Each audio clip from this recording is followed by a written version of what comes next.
अपनात्माओं हम पुण्य बर्बाद कर देते थे स्वर्ग में और पाप भोगते थे नरक में।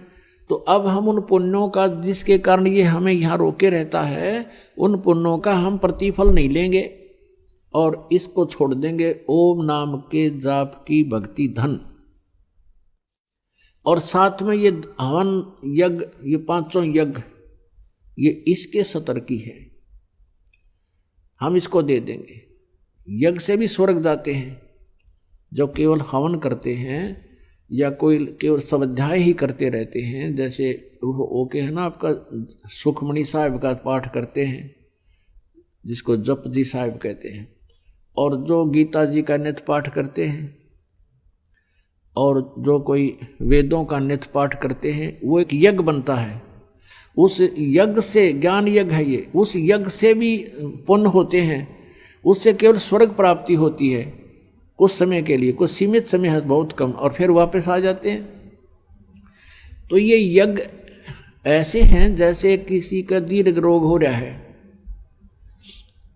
दीर्घ रोग है किसी को और डॉक्टर के पास जाता है, वो बहुत वीक हो गया है, कमजोर घना हो गया है, तो जाते ही डॉक्टर ग्लूकोज लाता है। ग्लूकोज जो है ये रोग नाशक नहीं है, ये सहयोगी है उस उपचार में।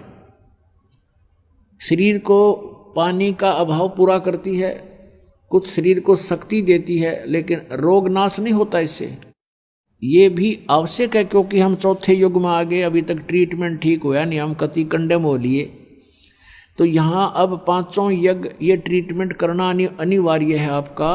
पांचों यज्ञ भी करनी पड़ेंगी। एक यज्ञ है धर्म की, जैसे दान करते हो भक्त, इसमें से आपका यहाँ भंडारा चलता है, आश्रम बनाया जा रहा है, आपकी रजाई गद्दों का व्यवस्था होती है, दुखी आत्मा आती हैं, आते यहाँ शांति प्राप्त होती है, भगवान की कथा सुनते हैं, तो आपके द्वारा दिया गया दान आपको आबाद कर देगा। ये स्थान है वो दान करने का। और एक जगह धर्म की, दूसरी जगह ध्यान, परमात्मा का जो याद बनी रहना, उसकी भूल ना पड़े, उसकी रह रह कर याद आवे, दिस इज मेडिटेशन। वो हठ योग मेडिटेशन नहीं बख्शंतों का, ये सहज समाध है, सहज ध्यान है, ये इसको ध्यान बोलते हैं। तीसरी जगह हवन की, यहाँ पर देसी घी की जोत जलाई जाती हैं, ये हवन यज्ञ होता है। और चौथी यज्ञ प्रणाम, जैसे आप दंडवत प्रणाम करते हो, ये भी एक यज्ञ बनता है। और पांचवी यज्ञ है ज्ञान की, स्वाध्याय करना, सत्संग श्रवण करना, ये ज्ञान यज्ञ है। तो जैसे ये ज्ञान यज्ञ करते रहे उसका भी लाभ है, लेकिन जब तक ये नाम नहीं होगा, ये तो ग्लूकोज है। ये पांचों यज्ञ समझो, ये ग्लूकोज है और केवल सपोर्ट शरीर को देने के लिए, रोग नाशक नहीं है। इसके लिए ये मंत्र, जो मंत्र हैं, ये रोग नाशक है और इनके बिना कोई लाभ नहीं। तो ये पांचों यज्ञ और साथ में ये मंत्र ओम, ये हम ब्रह्म को दे देंगे, इसको छोड़ देंगे, इसका प्रतिफल हम नहीं लेंगे। और जो प्रथम मंत्र आपको दिया जाता है उसकी, और साथ में ये यज्ञों का, हमने जितनी आवश्यकता होती है परमात्मा हमें यहाँ उनसे में से देते रहते हैं। हमारे बहुत, जब हम मर्यादा में रहेंगे, ये सत्साधना करेंगे, तो परमात्मा ही हमारे सब भक्ति की रक्षा करता है। योग अक्षेम यानी भक्ति की रक्षा वही करता है, हर तरह से सुचारू रखता है, हमें व्यर्थ धन नहीं करने देगा।